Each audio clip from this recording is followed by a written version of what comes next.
महाभारत युद्ध के 10 चर्चित श्राप आप जानकर रह जाएंगे हैरान। संपूर्ण महाभारत चमत्कार, रहस्य, वरदान और श्राप का एक लेखा जोखा है। महाभारत में वैसे तो सैकड़ों श्राप और वरदान मिल जाएंगे, लेकिन हम यहाँ कुछ प्रमुख श्राप के बारे में ही बताएंगे जो बहुत ही चर्चित रहे हैं। श्राप नंबर 1। एक बार ध्रुव नामक वसु ने वशिष्ठ ऋषि की कामधेनु का हरण कर लिया।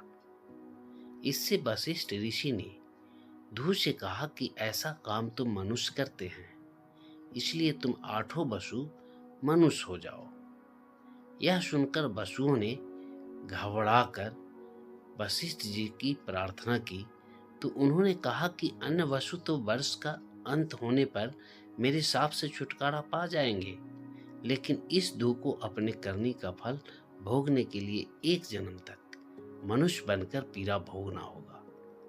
यह सुनकर वसुओं ने गंगा जी के पास जाकर उन्हें वशिष्ठ जी के शाप को विस्तार से बताया और यह प्रार्थना की कि आप मृत्युलोक में अवतार लेकर हमें गर्भ में धारण करें और ज्यों ही हम जन्म लें हमें पानी में डुबो दें। इस तरह हम जल्दी से सभी मुक्त हो जाएंगे।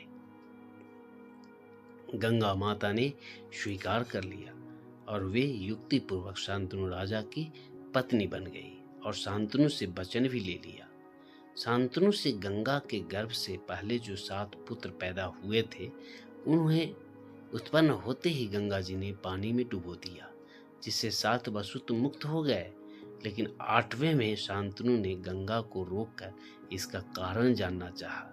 गंगा जी ने राजा की बात मानकर वसुओं को वशिष्ठ के शाप का सब हाल कह सुनाया। राजा ने उस 8वें पुत्र को डुबोने नहीं दिया और इस वचन भंगता के कारण गंगा 8वें पुत्र को सौंपकर अंतर ध्यान हो गई। यही बालक ध्रुव नामक वसु था। यही बालक आगे चलकर भीष्म गंगा पुत्र कहलाया। दूसरा श्राप अंबा का श्राप है। सत्यवती के गर्भ से महाराज शांतनु को चित्रांगद और विचित्रवीर्य नाम के 2 पुत्र हुए। शांतनु की मृत्यु के बाद चित्रांगद राजा बनाए गए, किंतु गंधर्वों के साथ युद्ध में उनकी मृत्यु हो गई। तब विचित्रवीर्य बालक ही थे। फिर भी भीष्म विचित्रवीर्य को सिंहासन पर बैठाकर खुद राजकार्य देखने लगे। विचित्रवीर्य के युवा होने पर भीष्म ने बलपूर्वक काशीराज की 3 पुत्रियों का हरण कर लिया और वे उसका विवाह विचित्रवीर्य से करना चाहते थे, क्योंकि भीष्म चाहते थे कि किसी भी तरह अपने पिता शांतनु का कुल बढ़े। लेकिन बाद में बड़ी राजकुमारी अंबा को छोड़ दिया गया, क्योंकि वह साल्वराज को चाहती थी। लेकिन साल्वराज के पास जाने के बाद अंबा को साल्वराज ने स्वीकार करने से मना कर दिया। अंबा के लिए यह दुखदायी स्थिति हो चली थी। अंबा ने अपनी इस दुर्दशा का कारण भीष्म को समझकर उनकी शिकायत परशुराम जी से की। परशुराम जी ने अन्याय के खिलाफ लड़ने को ठानी। परशुराम जी ने भीष्म से कहा कि तुमने अंबा का बलपूर्वक अपहरण किया है, अतः अब तुम्हें इससे विवाह करना ही होगा, अन्यथा मुझसे युद्ध के लिए तैयार हो जाओ। भीष्म और परशुराम जी का 21 दिनों तक भयंकर युद्ध हुआ। अंत में ऋषियों ने परशुराम को सारी व्यथा कथा और ब्रह्मचर्य के पर्व की बात सुनाई और भीष्म की स्थिति से भी उनको अवगत कराया। तब कहीं परशुराम जी ने ही युद्ध विराम किया। बाद में अंबा ने बहुत ही द्रवित होकर भीष्म को कहा कि तुमने मेरा जीवन बर्बाद कर दिया और अब मुझसे विवाह करने से भी मना कर रहे हो। मैं निस्सहाय स्त्री हूँ और तुम शक्तिशाली।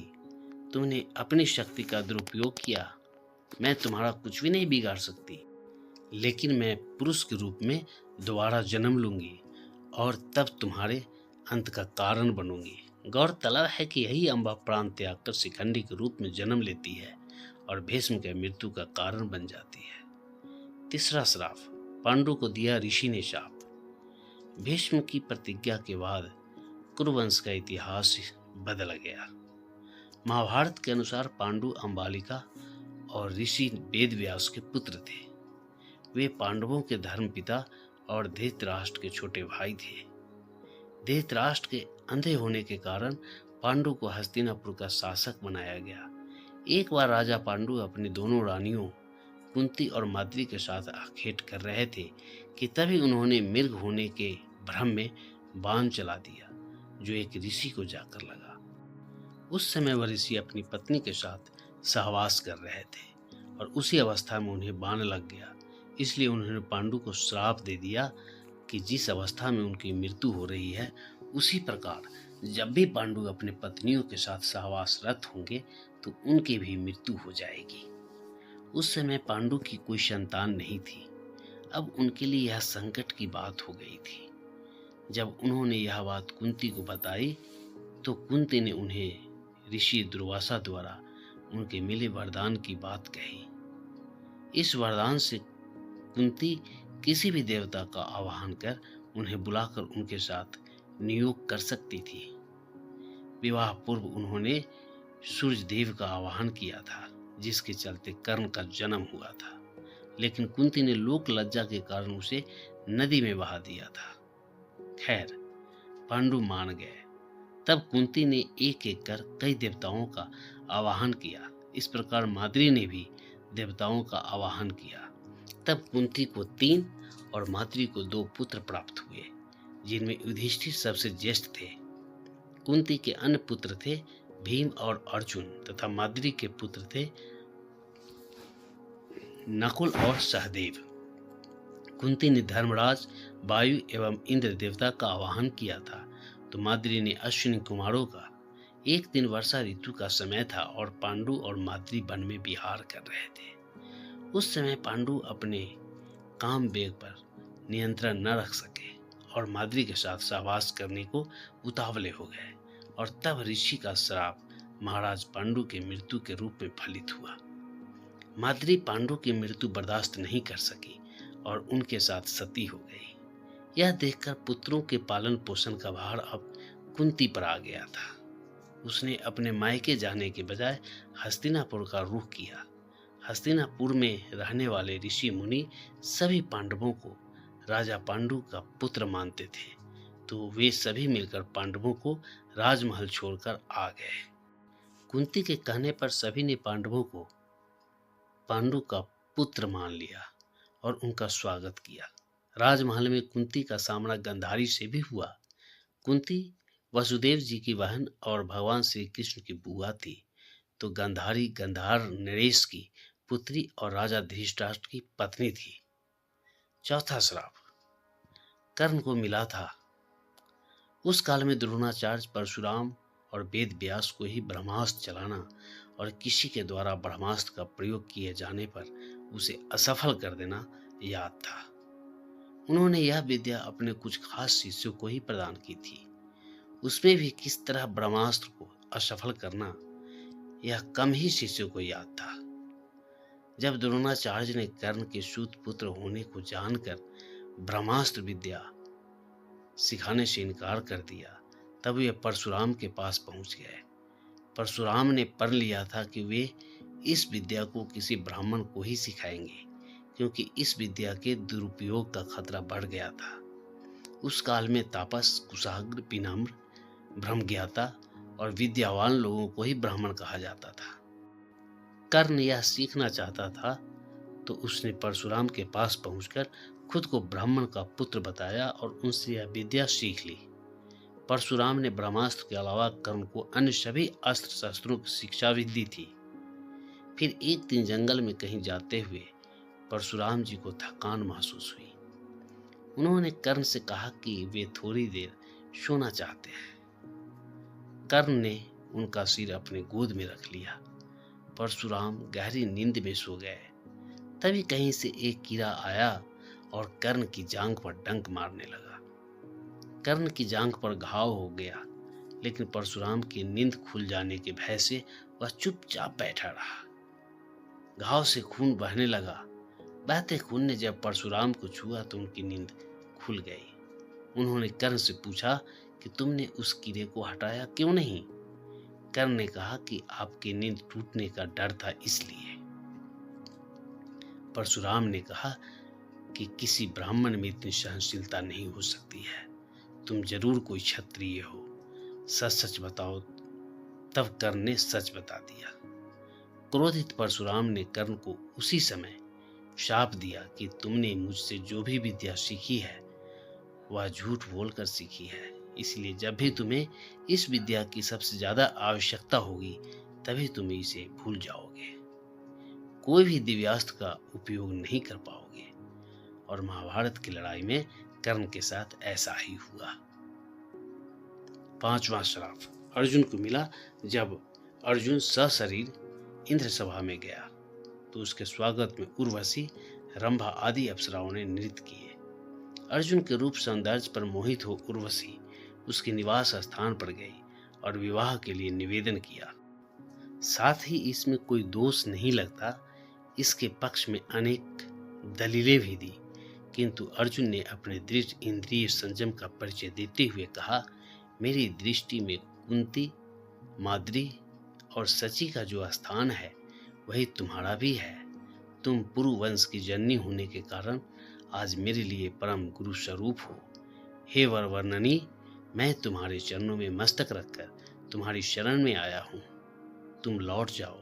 मेरी दृष्टि में तुम माता के समान पूजनीय हो और पुत्र के समान मानकर तुम्हें मेरी रक्षा करनी चाहिए। उर्वशी अपने कामुक प्रदर्शन और तर्क देकर अपनी काम वासना तृप्त करने में असफल रही तो क्रोधित होकर उसने अर्जुन को 1 वर्ष तक नपुंसक होने का शाप दे दिया। अर्जुन ने उर्वशी से शापित होना स्वीकार किया, परंतु संयम नहीं तोड़ा। जब यह बात उनके पिता इंद्र को पता चली तो उन्होंने अर्जुन से कहा, हे पुत्र, तुमने तो अपने इंद्रिय संयम द्वारा ऋषियों को भी पराजित कर दिया।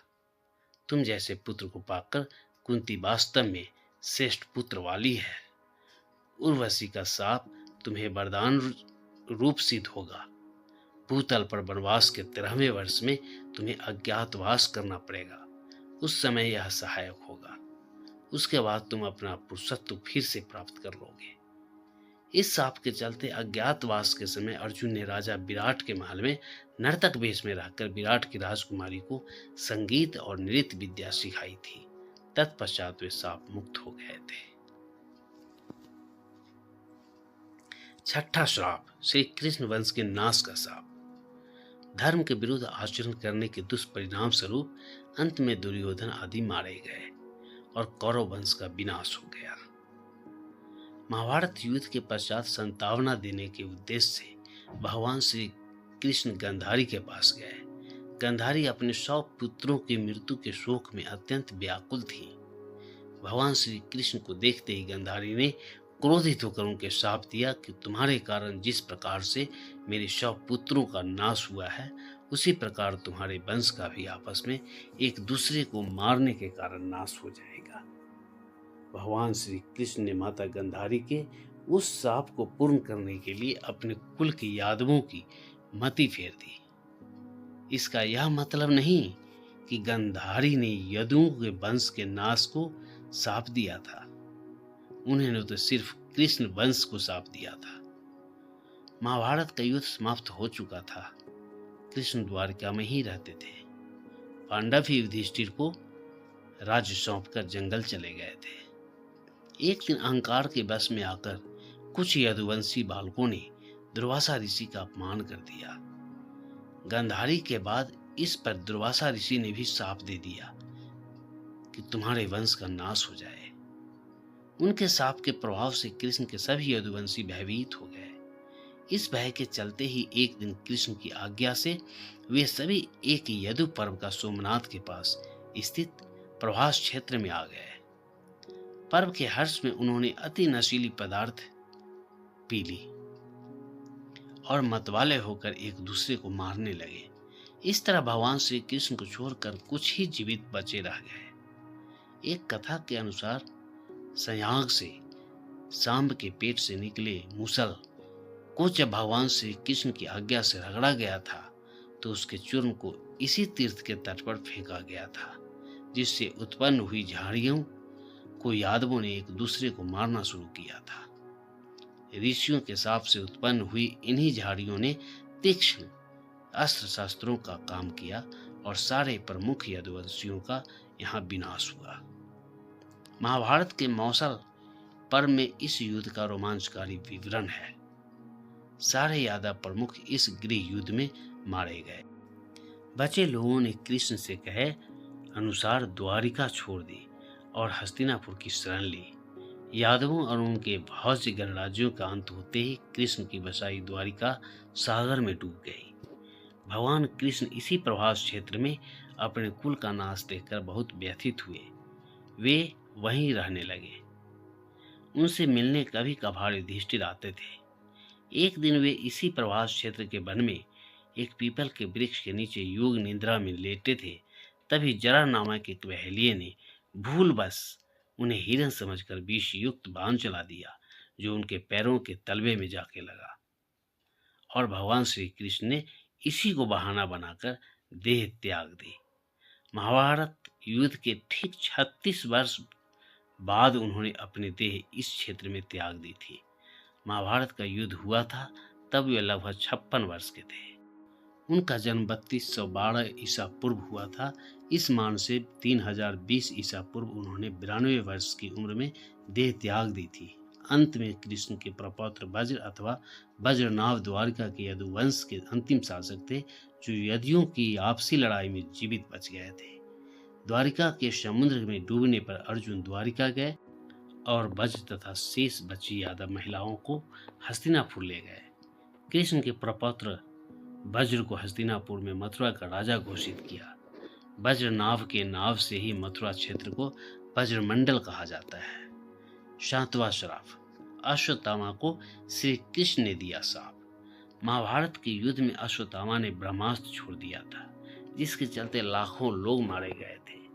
अश्वत्थामा के इस कृत्य से कृष्ण क्रोधित हो गए थे और उन्होंने अश्वत्थामा को शाप दिया था कि तू इतने पदों का पाप ढोता हुआ 3000 वर्ष तक निर्जन स्थानों में भटकेगा। तेरे शरीर से सदैव रक्त की दुर्गंध निश्रित बहती रहेगी। तू अनेक रोगों से पीड़ित रहेगा। व्यास ने श्री कृष्ण के वचनों का अनुमोदन किया। कहते हैं कि अश्वत्थामा इस शाप के बाद रेगिस्तानी इलाके में चला गया था और वहां रहने लगा था। कुछ लोग मानते हैं कि वह अरब चला गया था। उत्तर प्रदेश में प्रचलित मान्यता अनुसार अरब में उसने कृष्ण और पांडवों के धर्म को नष्ट करने की प्रतिज्ञा ली थी। हालांकि भारत में लोग दावा करते हैं कि अमुक जगहों पर अश्वत्थामा आता रहता है, लेकिन अब तक इसकी सच्चाई की पुष्टि नहीं हुई है। यदि हम यह माने कि उनको मात्र 3000 वर्षों तक जिंदा रहने का ही शाप था, तो फिर वे अब तक मर चुके होंगे, क्योंकि महाभारत युद्ध को हुए 3000 वर्ष कभी के हो चुके हैं। लेकिन यदि उनको कलिकाल के अंत तक भटकने का शाप दिया गया था, तो 8वां श्राप, दुर्योधन को मिला शाप।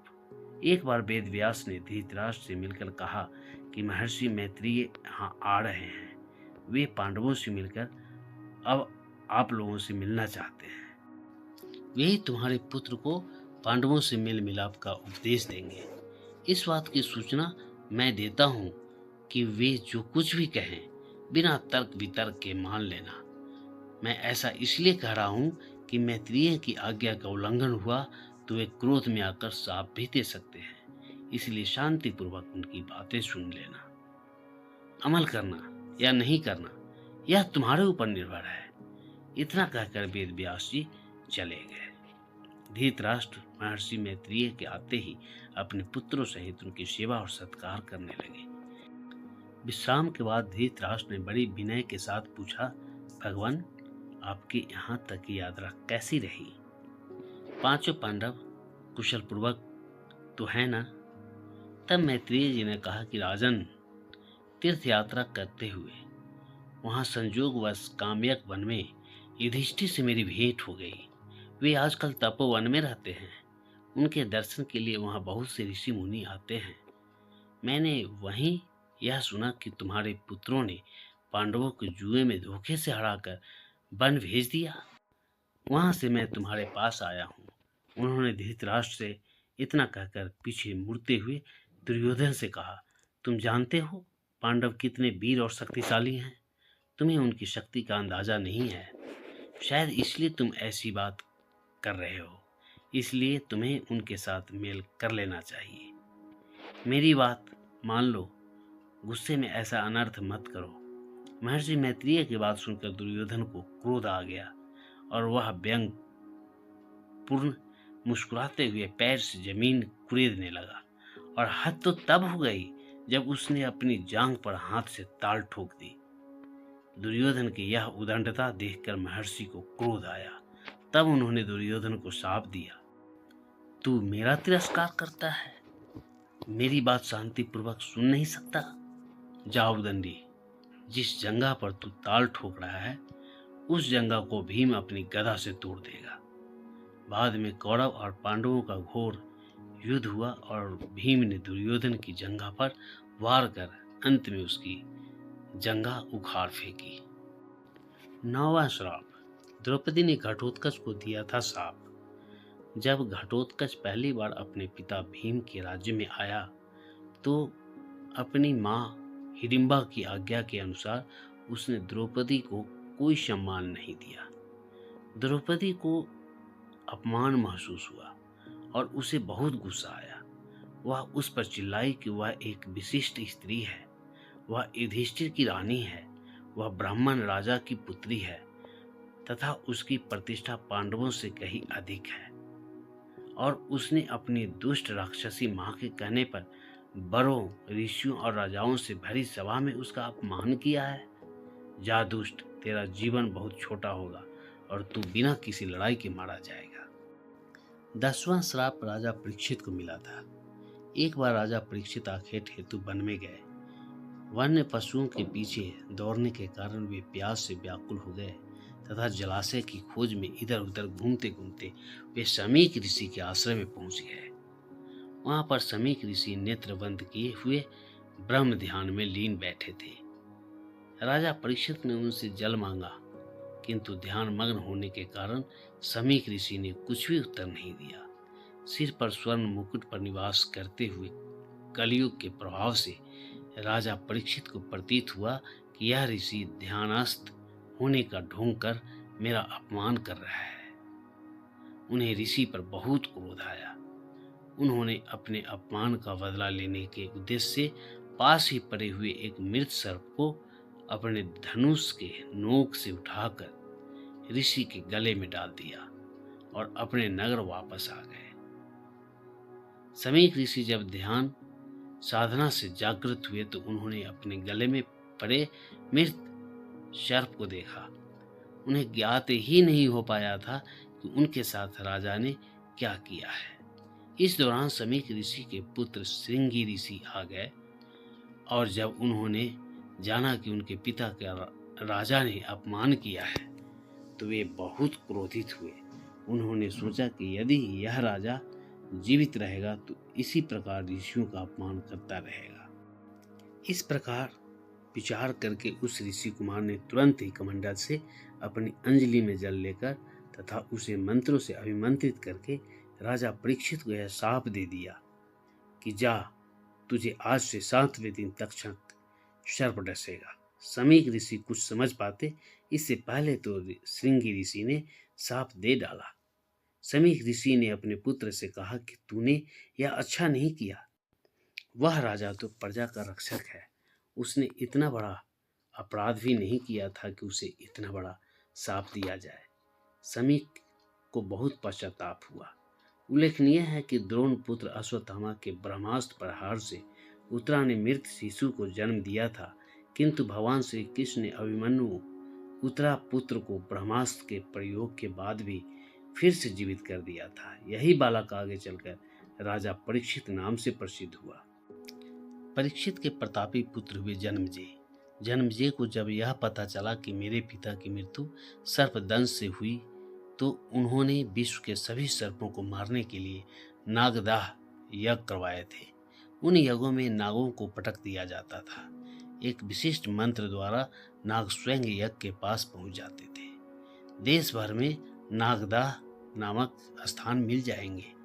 सर्पदाह के एक घनघोर यज्ञ की अग्नि से एक कर्कटक नामक सर्प ने अपनी जान बचाने के लिए उज्जैन में महाकाल राजा की शरण ले ली थी, जिसके चलते वह बच गया था। दोस्तों, मैं अपने सभी दर्शक और सब्सक्राइबर को तहे से धन्यवाद करता हूँ कि आप सभी ने मुझे ढेर सारा प्यार दिया, और आशा करता हूँ कि आगे भी आपका प्यार मुझे मिलता रहेगा।